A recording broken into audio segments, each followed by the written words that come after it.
MN news को समस्त को स्वागत। इतिमध्य केंद्र शिक्षा मंत्री श्री धर्मेंद्र प्रधान मयूरभंज गस्तर आसी बारिपदारे शहीद स्मृति भवन एक जिला स्तरीय प्रशासनिक अधिकारी मानक सहित एक बैठक करथिले। एथिरे प्रशासनिक मानक सहित एथिरे विभिन्न सरकारी योजना विषय समीक्षा करा जाइथिला। नवजात शिशु मानक सह तांकर स्वास्थ्य एवं शिक्षार विकास उपरि चर्चा होता। एथिरे गणशिक्षा विभाग मंत्री श्री नित्यानंद गंड मध्य उपस्थित थिले। तत्सहित गृह निर्माण एवं नगर उन्नयन मंत्री डॉक्टर कृष्णचंद्र महापात्र तथा मयूरभंजर सांसद नवचरण माझी महोदय, राज्यसभा सांसद ममता महंत महोदया, मयूरभंज जिलार विधायक वृंद श्री प्रकाश सोरेन, श्री भास्कर मढ़ई, श्री सनातन बिजुली, श्री भादव भासदा, श्री पद्मचरण हाइब्रू, श्री जलेन नायक, सुश्री संजली मुर्मू एवं बालेश्वर विधायक मानस दत्त, नीलगिरी विधायक संतोष खटुआ एवं जिलापाल हेमकांत साई उपस्थित रही आलोचना चलथिला। एथिरे महाराजा बा मयूरभंज महाराजा श्री प्रवीण चंद्र भंजदेव एवं सरकारी अधिकारी और कर्मचारी माने उपस्थित रहिथिले एवं एही सभारे प्रथम रु द्वादश पिलामानंकर किभली उन्नति हबो शिक्षा क्षेत्र रे ता विषय आलोचना होइतला।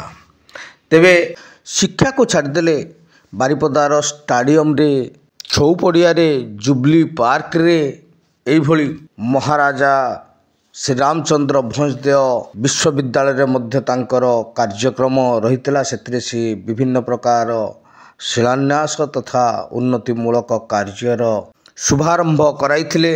आलोचना परे आमे तांकर प्रतिक्रिया नैथिलु।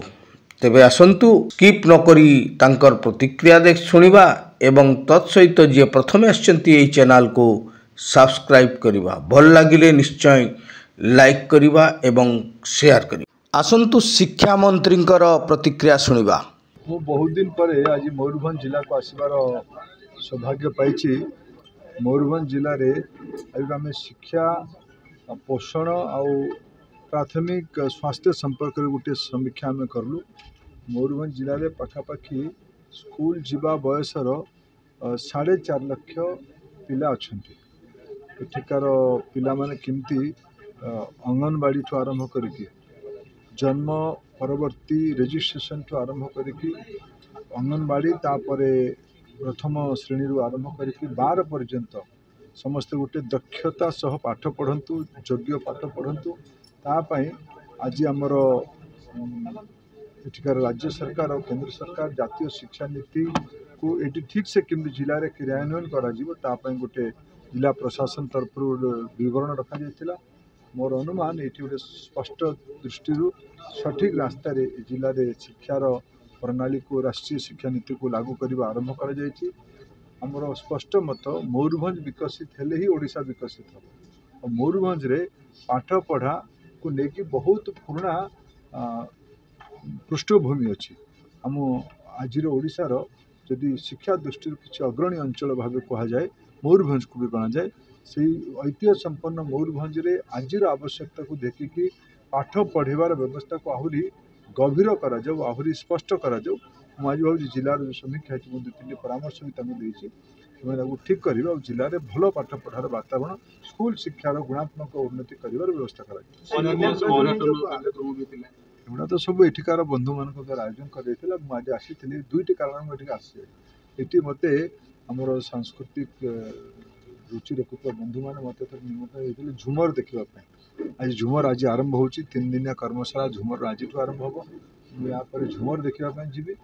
से अवसर मासिले जिलार शिक्षा भी समीक्षा कली। गोटे बहुत भल पार्क आज उद्यान आज से शिलान्यास देले आमर सहर उन्नयन विभाग तरफ।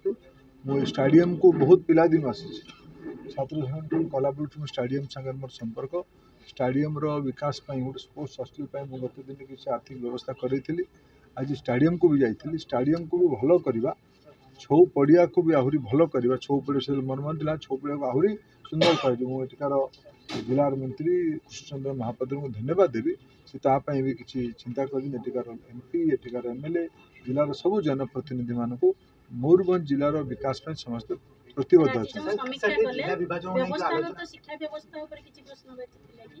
नहीं देखो दिशा तो ये माने दिशाटा भल जगह भल रास्ता अच्छी गुड़ा जिन करने बाकी अच्छे।